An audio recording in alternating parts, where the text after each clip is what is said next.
Gracias a todos. Ahorita ando interesada en la historia social. ¿Qué pasaba un poquito antes de la independencia y con la independencia con la población en general, ¿no?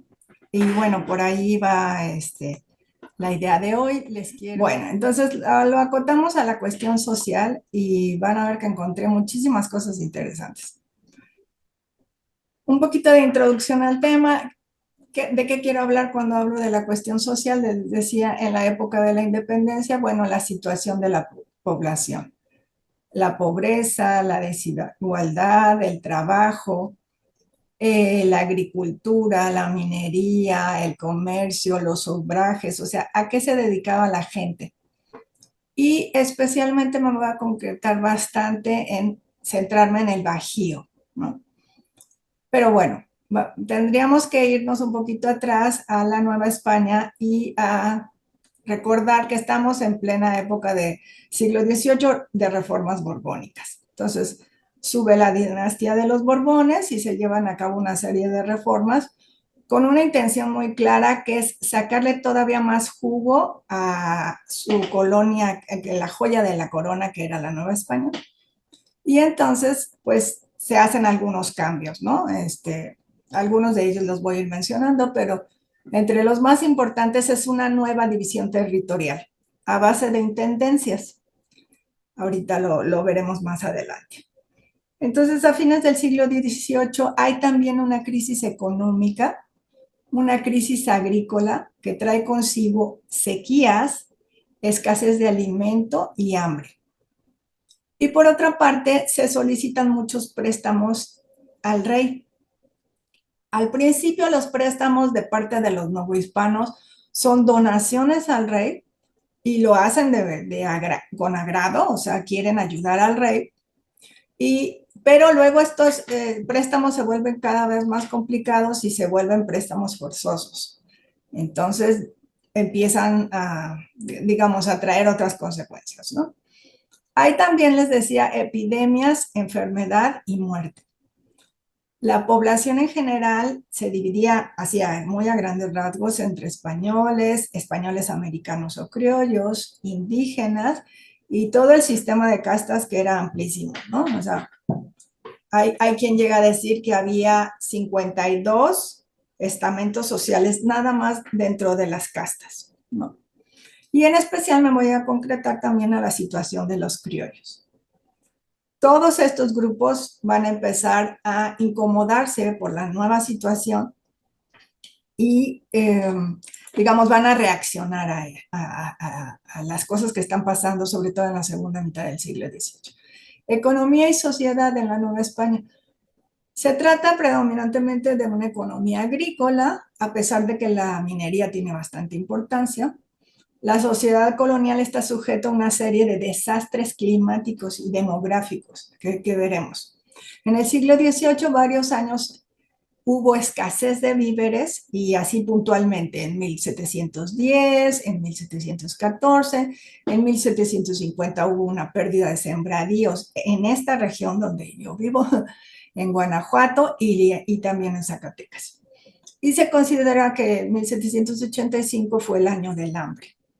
Entonces vinieron aparte, o sea, obviamente está ligado esta cuestión climática con traer epidemias. Y entonces en 1710 hubo una peste de viruelas, luego en 1728 de sarampión, 1736-39 una que le llamaban mazáhuatl, que era el tifus o tabardillo, y todo esto había ocasionado 193,000 muertos, o sea que no es poca cosa.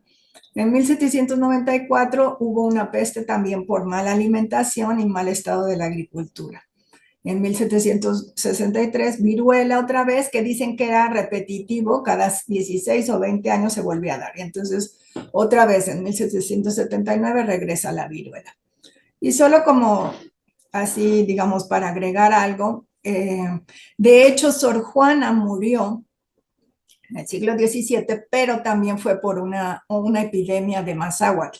Exactamente murió porque se contagió ella de tifus por estar cuidando a sus compañeras del convento, ¿no?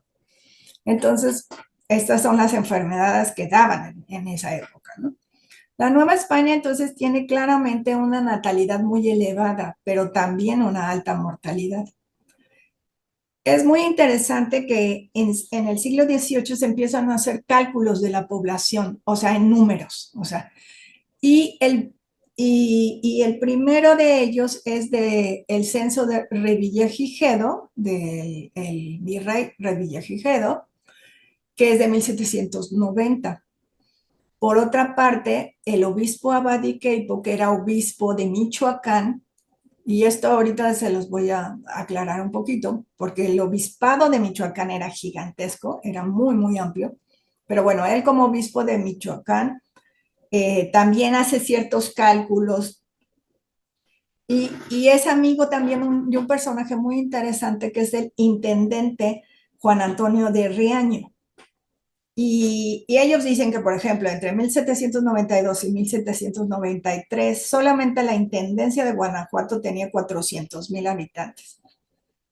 Y bueno, mucho más detallado, pero no me voy a centrar en esto. Si me da tiempo, regreso a esta estadística después. Es muy interesante la cuestión de analizar que todas estas ciudades que se fueron fundando hacia el norte, se fueron fundando gracias a que se construyó un camino y este se llamaba el Camino Real de Tierra Adentro o también el Camino de la Plata, ¿no? Y entonces vemos que empieza en la Ciudad de México, pero después de ahí a Tepeji, a Querétaro, ahí se bifurcan dos rutas diferentes, una que va hacia Guanajuato, Lagos de Moreno, Aguascalientes, y la otra es justamente San Miguel de Allende, San Felipe Torres Mochas, San Luis Potosí, y de ahí para arriba, ¿no? Durango, Chihuahua, hasta llegar a Santa Fe, Nuevo México, y lo último es Taos. Entonces, a través de ese camino era el Camino de la Plata, ¿no? Y bueno, por eso es muy importante. El que tenemos a la izquierda es justamente el segundo conde de Revillagigedo, porque su padre había sido también virrey. El primero, déjenme les especifico, el primero es Juan Francisco de Güemes y Orcasitas, es el padre de este otro. Ese fue el 41 virrey de 1746 a 1755, pero realmente el más importante es el segundo conde de Revillagigedo, que es Juan Vicente de Güemes Padilla, Pacheco de Padilla. Es el virrey número 52 y gobierna ya hacia finales del siglo XVIII, de 1789 a 1794. Es muy importante como virrey porque tiene una administración ya ilustrada, como virrey ilustrado, ¿no? Entonces le interesa muchísimo modernizar la Ciudad de México y entonces poner alumbrado o ver qué cuestión con las inundaciones. Atiende muchísimas cosas, también le interesa mucho la cuestión del comercio. Y él manda a hacer el primer censo general de población de la Nueva España en 1790, ¿no? El otro personaje que también se va a interesar por hacer cálculos es Alejandro de Humboldt, que lo teníamos aquí a la derecha, ¿no? Según Humboldt, que él calculaba que en 1800 la población de la Nueva España era de poco menos de 5 millones, de esos la mitad eran indígenas, la mitad de esos eran castas, ¿no?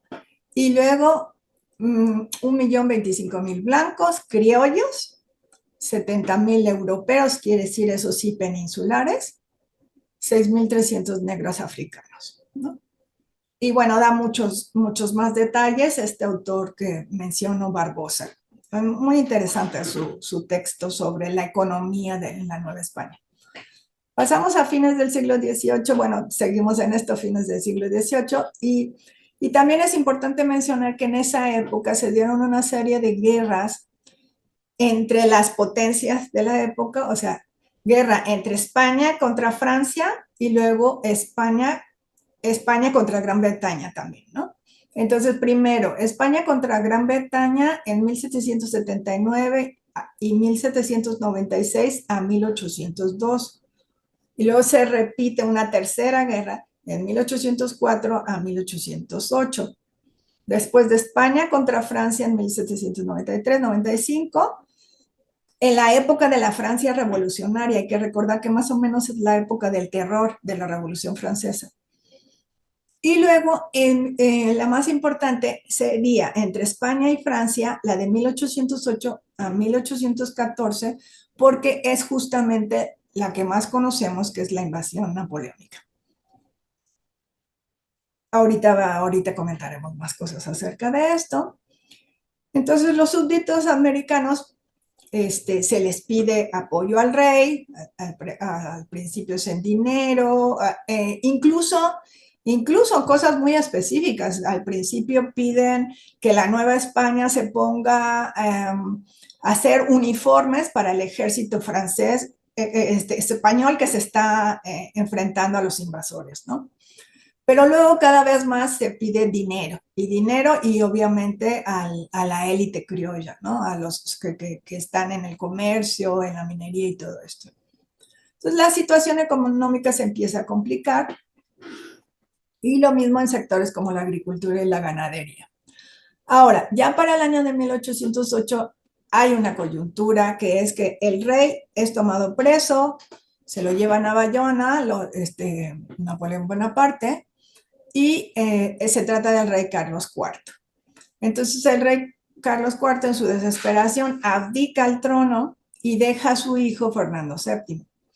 Entonces, digamos que había habido mucha solidaridad con Carlos IV, ya no lo es tanto con Fernando VII, aunque todavía de parte de los novohispanos hay ese respeto al rey. La figura del rey es muy importante y por algo es que o sea, más bien, y no por nada, Hidalgo dice, viva Fernando VII, ¿sí?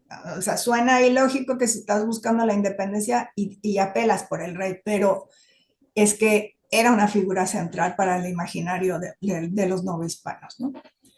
En España, entonces, la invasión napoleónica se trata de la lucha del pueblo español contra los franceses. Nueva España, en Nueva España, entonces, se da un golpe de Estado contra el virrey Turrigaray, fíjense, y también es el 15 de septiembre, pero de 1808. Desde ahí se empieza a dar un debate sobre la idea autonomista, es decir, muchos de los criollos no están pensando en independencia, sino en pedirle autonomía a España, es decir, que los deje autogobernarse con ciertas libertades, pero no están cortando el nudo que une a España, a la metrópoli con la Nueva España, ¿no? Pero empieza el debate. A falta de rey, dicen los criollos, ¿quién debe de gobernar en América? ¿No? Entonces, es el momento criollo y obviamente se va fraguando un enrarecimiento del ambiente político en esta época, ¿no? Porque entonces los peninsulares que viven aquí se radicalizan y por eso dan el golpe de Estado contra el virrey, porque el virrey Turrigaray ya estaba como coqueteando con los criollos, ¿sí? Y pues eso no lo van a permitir los peninsulares, entonces lo impiden. Se empiezan, entonces por su parte, digamos que los criollos lo que hacen es empezar a organizar una serie de conspiraciones. Hay algunos textos que llegan a mencionar que hubo cerca de 60 conspiraciones entre 1808 y 1810, pero las más conocidas son Valladolid, Querétaro, San Miguel el Grande. En 1809 todas estas son descubiertas, medio que los castigan a los que estaban implicados, pero se deja pasar hasta que se da ya justamente la de San Miguel el Grande, que son descubiertos, ¿no? Donde está el cura de Dolores y todo esto.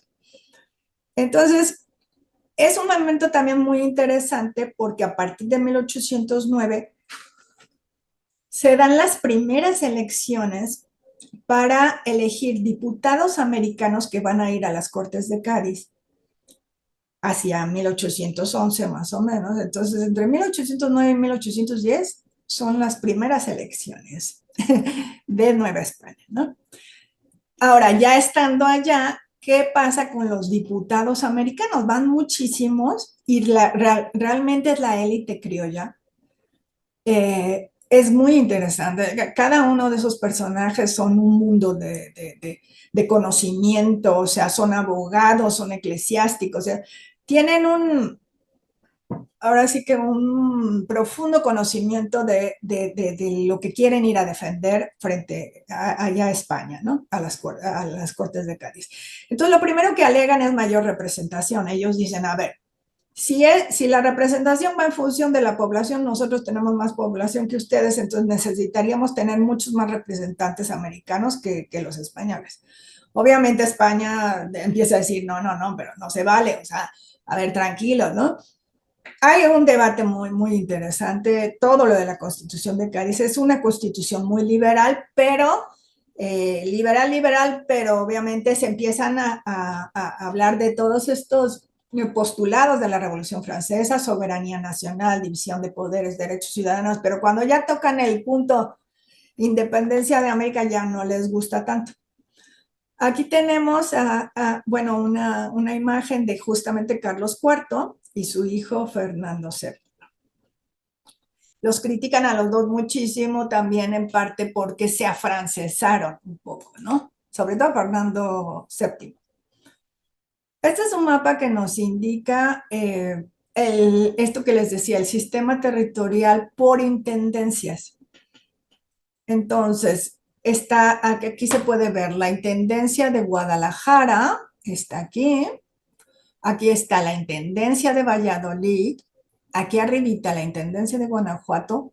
Esto que sigue es intendencia de México y luego sigue la intendencia de Puebla. Bueno, la división por intendencias es de este tipo, pero solamente el obispado de Michoacán incluía la intendencia de Valladolid, la de Guanajuato y la de San Luis Potosí. Entonces, como obispado es bastante más grande que esta división, ¿sí? Y les digo porque es el lugar donde se van a mover tanto Hidalgo como Morelos. O sea, Morelos van a ser en Valladolid, Hidalgo nace en Pénjamo, ¿no? En Pénjamo, Guanajuato.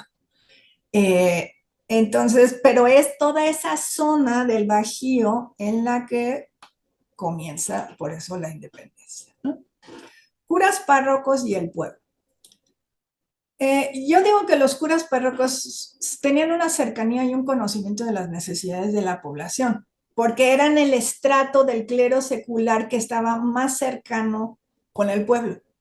Entonces, Hidalgo, por ejemplo, les enseñaba oficios y procuraba que tuvieran ciertas empresas, aunque fueran chiquititas, pero que, o sea, trató como de mejorar su situación laboral y económica con la gente que tenía cercana.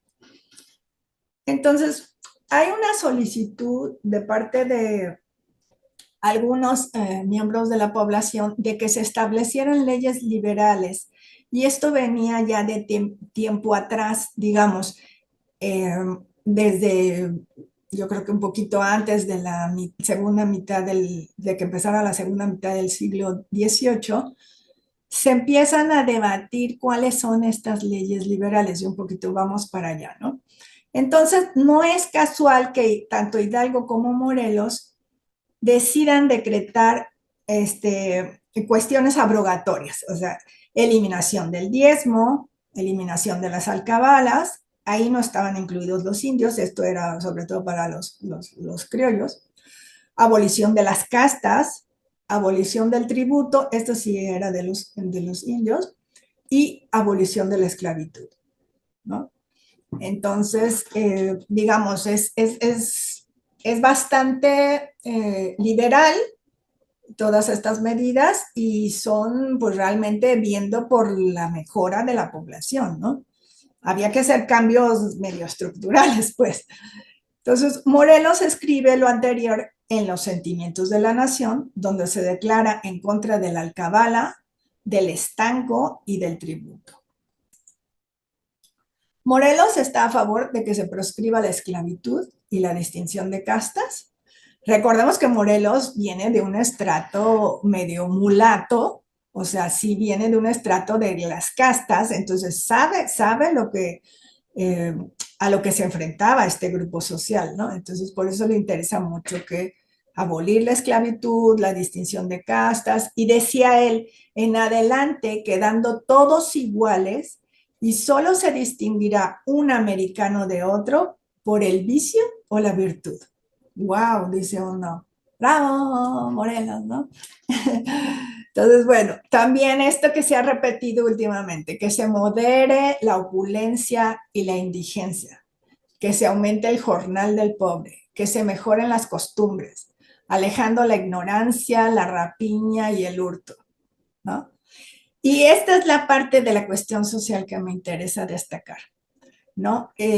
Pareciera que los grandes problemas nacionales de México son los mismos y los venimos repitiendo desde hace 200 años y por eso hubo una revolución de independencia y luego por eso hubo hace 100 años una revolución mexicana, porque tenemos estas desigualdades en la sociedad en las que unos tienen todo, bueno, es más, no hace 100 años, hoy mismo, ¿no?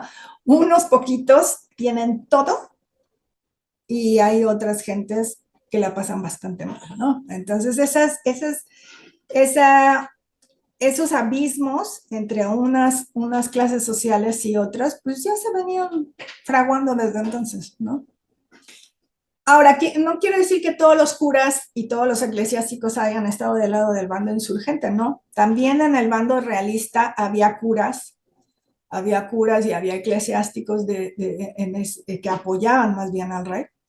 Y por ahí recuerdo, hay un libro, ahorita no lo encontré, pero hay un libro buenísimo donde se aclaran estos temas, ¿no? O sea, donde sí se ven estas diferencias entre, entre quienes apoyan al rey y quienes están con los insurgentes. Pero bueno, ahorita no me detengo mucho en esto.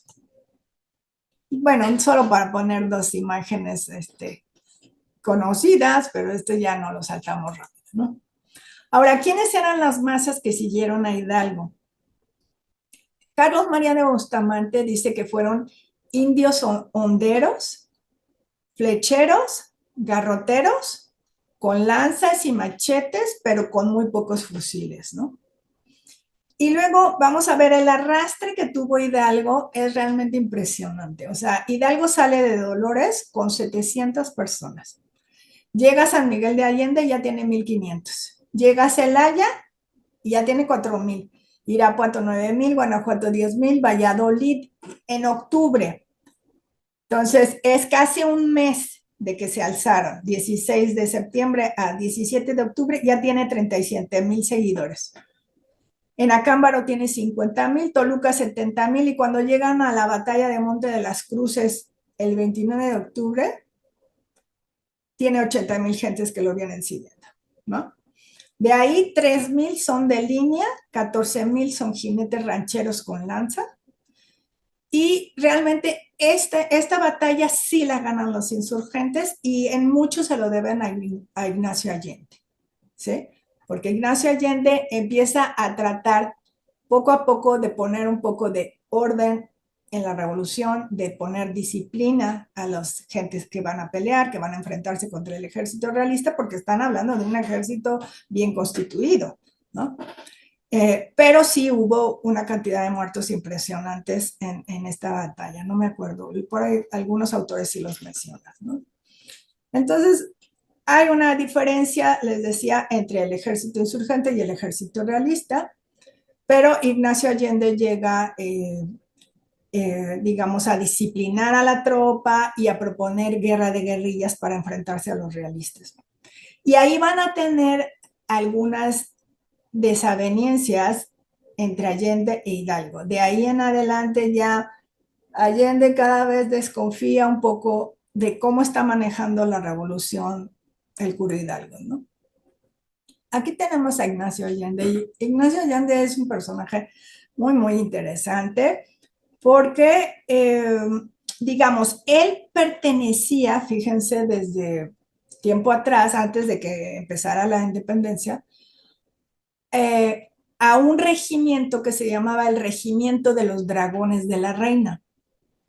Entonces se trataba de un regimiento de 500 personas que se habían organizado en San Miguel el Grande y tenían justo dos objetivos, este regimiento de dragones.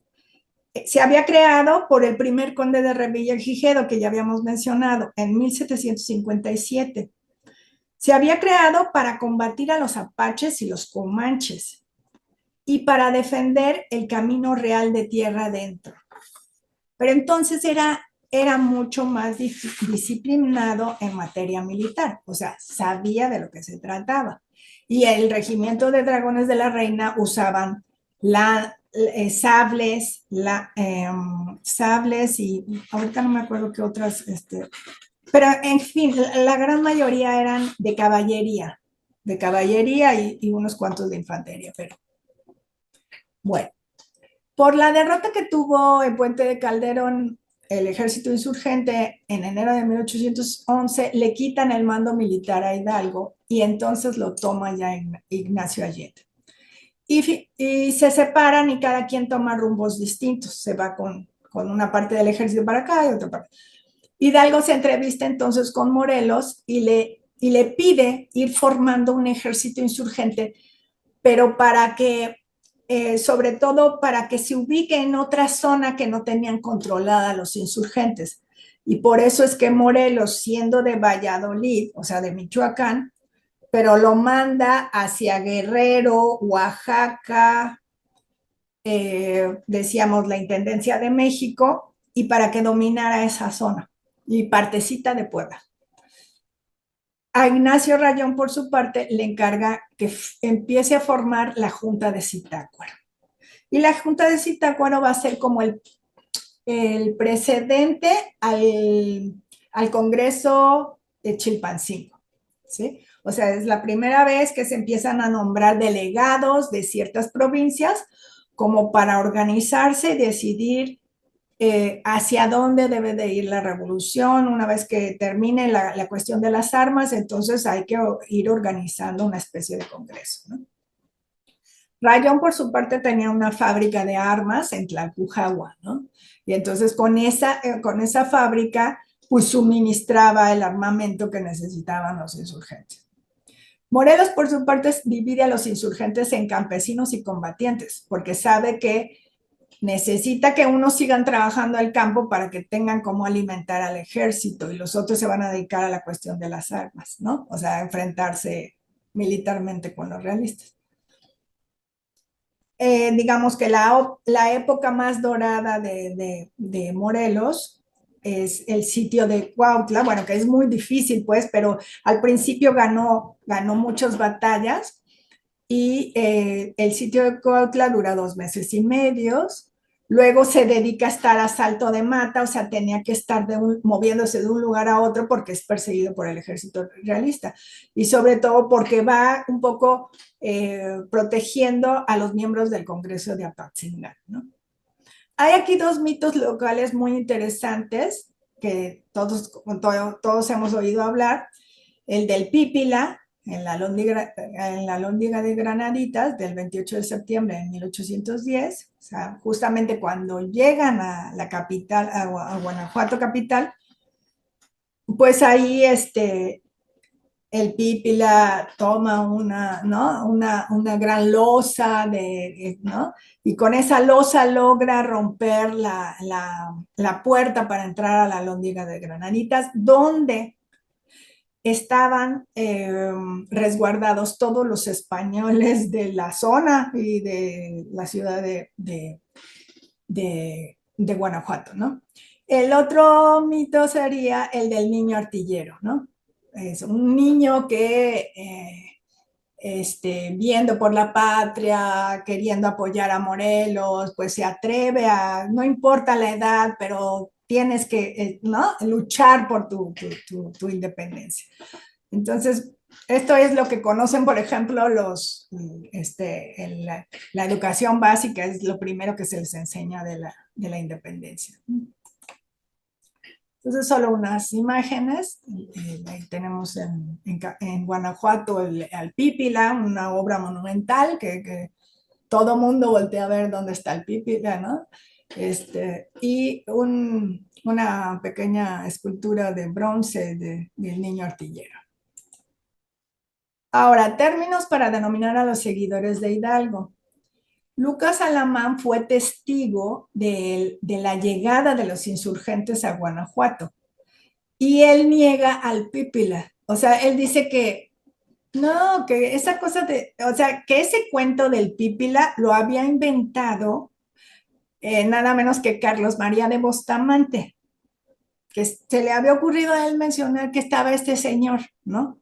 Este, Él, en cambio, como tiene una imagen pues medio terrorífica de las huestes de Hidalgo, entonces dice, no, no, los que llegaron eran la chusma de indios, una plebe algarera, o sea, porque llegaron decididos a matar a todo mundo. Curiosamente, el doctor Lemoine nos platicaba que afortunadamente la mamá de Alamán era viuda, pero era muy amiga del cura Hidalgo. Entonces, por eso no llegaron a asaltar la casa de Lucas Alamán, ¿no? Se salvaron por eso. Pero en fin, o sea, de repente no distinguían si eran peninsulares o eran criollos y arrasaban con ellos, ¿no? Entonces, en la época se habla de clases del pueblo, de la canalla o del pueblo bajo. A Hidalgo lo seguían los indios, lo seguían las castas, y a veces cuando llegaban a las villas, o sea que no eran propiamente ciudades, a las villas, siempre hacía su aparición la plebe, ¿no? Entonces la plebe también se alocaba y entonces empezaban a hacer saqueos, robos, matanzas, y Ignacio Allende de repente decía, vamos a poner la horca, y 5 días el que se insubordine lo colgamos, y se acabó, ¿no? O sea, el que se levante demasiado o cometa saqueos y demás, pues lo castigamos de esta manera, ¿no? Otros términos más recientes para hablar de los seguidores de Hidalgo serían las masas o la turba revolucionaria. Pero, por ejemplo, un autor que yo les recomiendo muchísimo, si ustedes quieren entender independencia, tienen que leerse todos los libros de Carlos Cerrejón Peredo, que son una maravilla, maravilla. De ahí podemos sacar muchísimos temas. Él trabaja mucho el tema del grito, el grito en la independencia. ¿Hubo o no hubo grito? ¿Qué significó la cuestión del grito? ¿Qué gritó? En fin, y él habla de las huestes de Hidalgo, ¿no? Él ha estudiado la ruta de la independencia, ha estudiado también muchísimo a Morelos, en fin, es un gran historiador y miembro de la Academia Mexicana de la Historia, ¿no? La violencia en la Revolución de Independencia. Bueno, se dieron varias matanzas de españoles. Las más importantes serían, uno, la masacre de españoles en la Lóndiga de Granaditas, que ya dijimos del 29 de septiembre de 1810, y después en las afueras de Valladolid cuando iban camino a Guadalajara. Entonces fueron degollados españoles, decían, por 2 indios, uno se llamaba Tata Ignacio, y por 2 toreros, uno que se llamaba Marroquín, que era íntimo amigo del cura Hidalgo. Porque he de decirles que creo que ya lo mencioné en otra charla, pero el cura Hidalgo era rejoneador. Entonces le gustaba mucho lo de los toros y a veces, o sea, tenía este amigo para que matara, así literal, para que matara a los españoles, ¿no? Entonces se desata el odio, la venganza, la muerte. Y bueno, además hay un odio contra los franceses, ¿no? Que después salta a convertirse en odio contra los gachupines, ¿no? Al principio es odio contra los franceses porque tomaron presos al rey Carlos IV y a Fernando VII y demás, ¿no? Bueno, en el juicio de Hidalgo, él dice que no, porque le preguntan, ¿cómo es que dejó que esta turba se hiciera tales desmanes, ¿no? Entonces dice, no los pude contener, la revolución se me salió de las manos, eh, pero sí dice que al final sintió remordimiento como cristiano, ¿no? Que no sintió culpa, que no se arrepentía, por los medios usados para conseguir la empresa, porque la empresa era la independencia. Ahora sí que, como decimos hoy en día, el fin justifica los medios. Ese es el pensamiento de Hidalgo. Eso lo dijo y lo sostuvo en su juicio. Solo una imagen, tenemos cantidad de ejemplos de murales famosos que han hecho desde los muralistas mexicanos hasta otros menos conocidos. Aquí en San Miguel tenemos justamente en lo que se llama la Casa de Allende, un mural también de la independencia y es muy, muy bonito, muy bonito. Más o menos reciente, no es tan antiguo, pero digamos, los tenemos por todas partes, ¿no? En Bellas Artes y en el Museo de Historia en Castillo, en fin. Ahora, lo último que digo, reflexionar de dónde surgió el odio hacia los españoles. Pues pueden ser por varias cosas, ¿no? O sea, no fue una sola cosa de la que derivó este odio, ¿no? De las tertulias. Las tertulias se hicieron más frecuentes a partir de 1760 en adelante.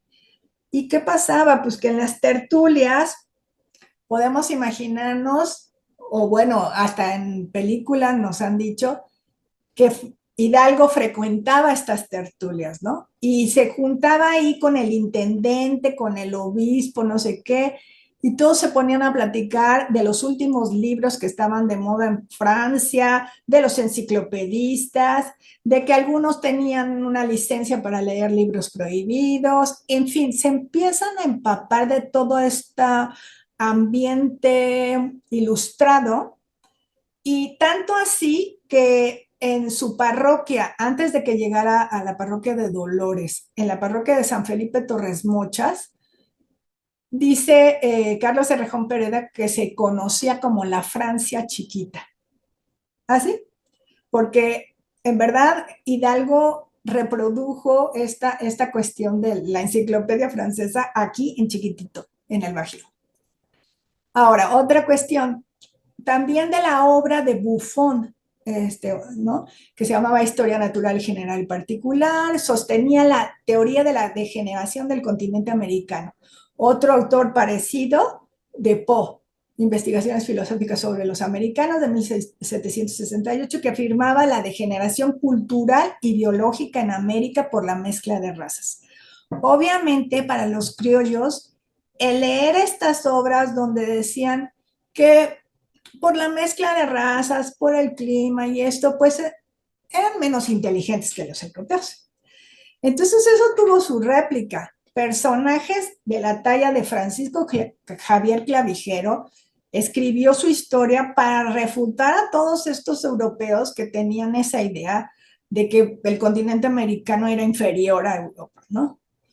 Entonces, bueno, se le van añadiendo ingredientes al caldo de cultivo.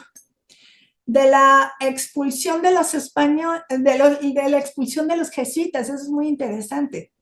La expulsión de los jesuitas, ahí me equivoqué en la fecha, perdón, es 1767, no 97, 67. Y de hecho, había quienes consideraban que el movimiento de Hidalgo era igualito a lo que había sucedido cuando la expulsión de los jesuitas, porque hubo muchos levantamientos indígenas y hubo oposición al gobierno y esto por haberlos expulsado, ¿no? ¿Por qué? Porque los jesuitas habían sido quienes habían formado a los criollos en el siglo XVIII, ¿sí? Entonces, ahorita lo voy a mencionar cuando hablemos de los colegios y las universidades, ¿no? De la confabulación de algunos españoles con los franceses durante la invasión napoleónica.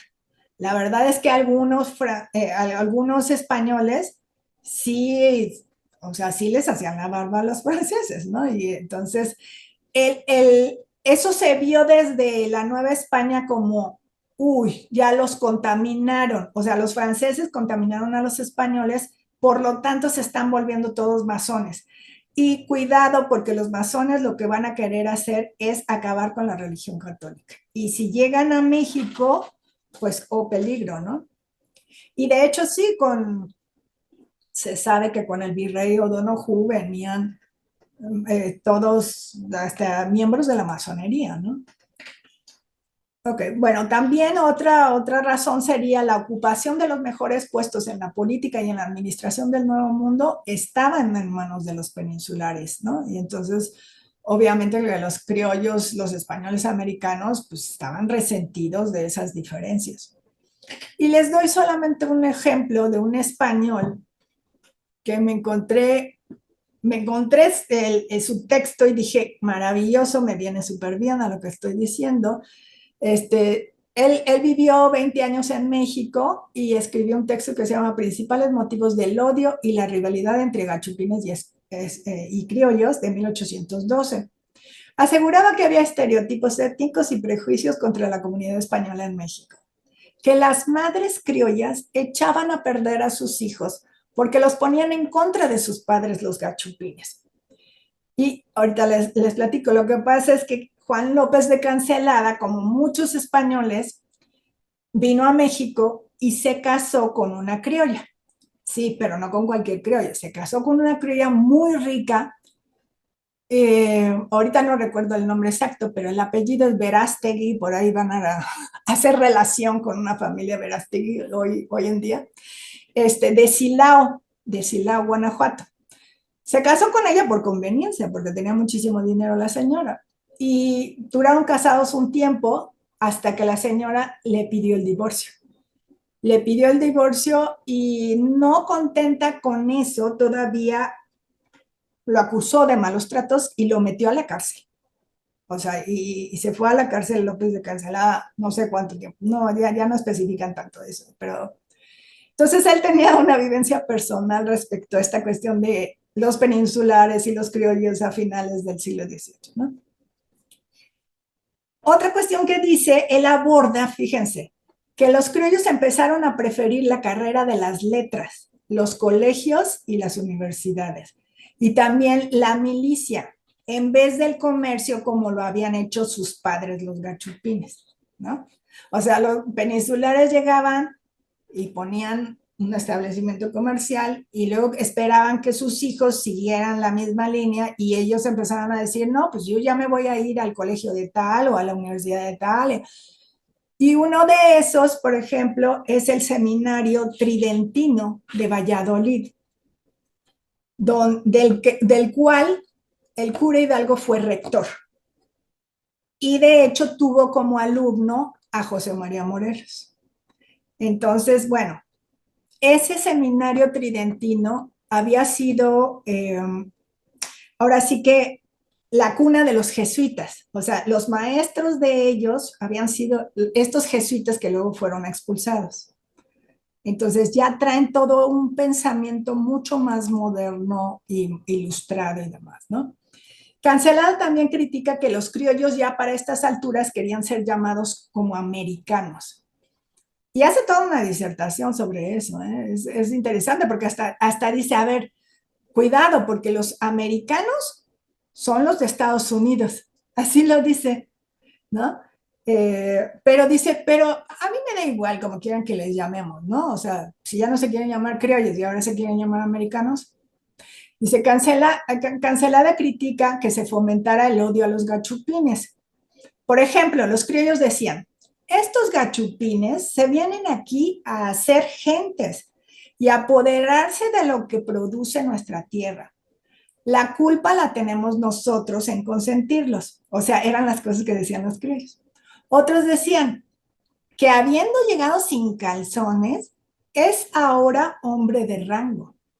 O sea, llegaban, como decíamos, llegaban como hidalgos, ¿no? O sea, decían ser hijos de alguien en España, pero la verdad es que llegaban con una mano adelante y otra atrás, ¿no?